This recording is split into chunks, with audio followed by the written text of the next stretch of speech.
Seterusnya saya akan menerangkan tentang tajuk kami, iaitu semangat keharmonian negara dan antarabangsa. Untuk kenalan kami adalah semangat keharmonian negara dan antarabangsa ialah merupakan impian yang mewujudkan sebuah komuniti yang bersatu padu dan harmoni dalam pelbagai etnik yang berbeza. Contohnya dari segi sosial budaya, agama, adat resam, bahasa dan wilayah yang merupakan satu cabaran yang besar. Saya akan menerangkan apa itu semangat keharmonian negara. Yang pertama adalah semangat cinta akan tanah air ini perlulah mendahului semua agenda lain, apatah lagi perkara yang boleh memecah belahkan masyarakat di negara ini.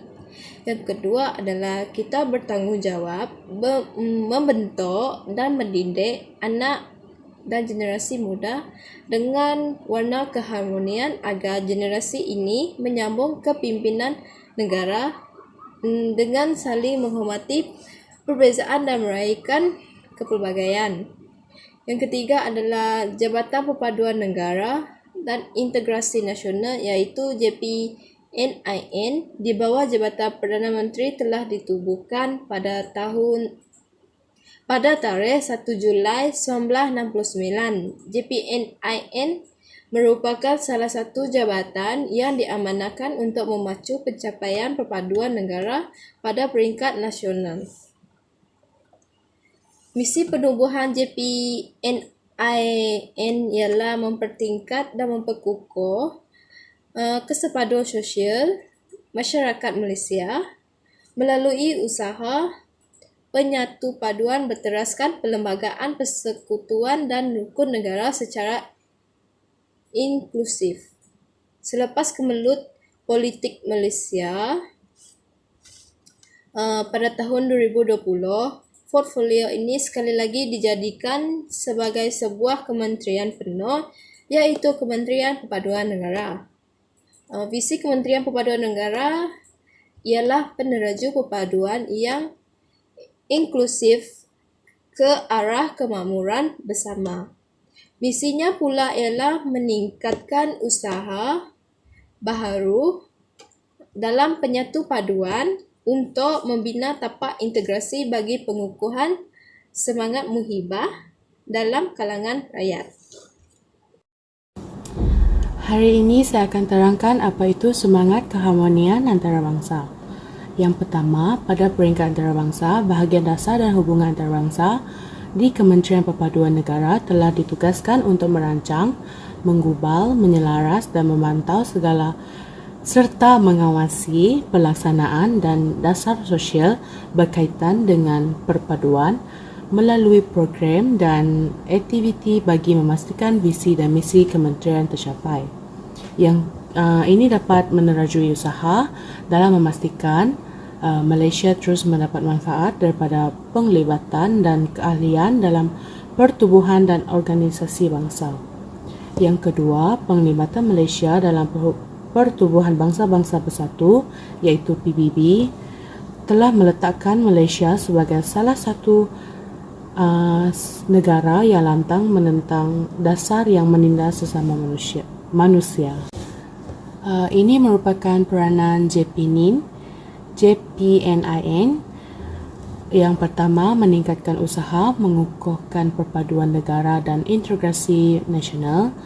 Yang kedua, memperkasa hal ehwal perhubungan dan pembangunan komuniti. Yang ketiga, mengukuhkan hal ehwal pendidikan awal kanak-kanak bagi taska dan tabika perpaduan. Yang keempat, meningkatkan usaha penghayatan dan pembudayaan rukun negara. Yang terakhir iaitu menjadi rujukan dalam bidang perpaduan melalui penyelidikan. Kesimpulan semangat keharmonian negara dan bangsa. Kesimpulannya adalah semangat keharmonian merupakan satu amalan yang sangat penting kerana ia dapat meninggalkan kesan yang mendalam terhadap mangsa yang dibantu. Semangat ini amatlah diharapkan untuk membenihkan nilai persaudaraan yang tidak ternilai dan melampaui batas geografi dan pertalian darah. Rakyat Malaysia patut memainkan peranan penting dan bertanggungjawab dalam membantu menguatkan semangat keharmonian negara dan antarabangsa dengan lebih rapat antara rakyat dan pemimpin di dalam negara kita, iaitu Malaysia. Dan yang seterusnya bagi saya untuk menjelaskan adalah kotak carian. Bagi kotak carian adalah anda perlu mencari yang terdapat dalam blok, iaitu pada bahagian atas dan juga pada bahagian kanan, dan anda boleh menekan pada bahagian itu pada kotak carian, dan di dalam kotak carian itu anda boleh mencari dalam isi keputusan mengikut status blok yang anda ingin cari. Bila dia diterbitkan, istilah berbilang perkataan, contohnya itu adalah contoh jenis kata kunci yang anda ingin cari. Contohnya dalam semangat keharmonian negara dan bangsa, anda boleh mencari kata kuncinya adalah keharmonian negara dan bangsa. Jadi anda boleh mencari banyak blok yang berkaitan dengan keharmonian negara dan bangsa yang terdapat di dalam blok yang orang lain ataupun bloggers yang telah cipta. Dan seterusnya seperti pengarang anda boleh mencari, contohnya menaip nama pengarang tersebut.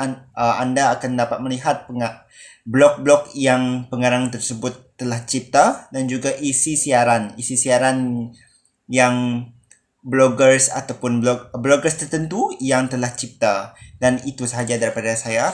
Terima kasih.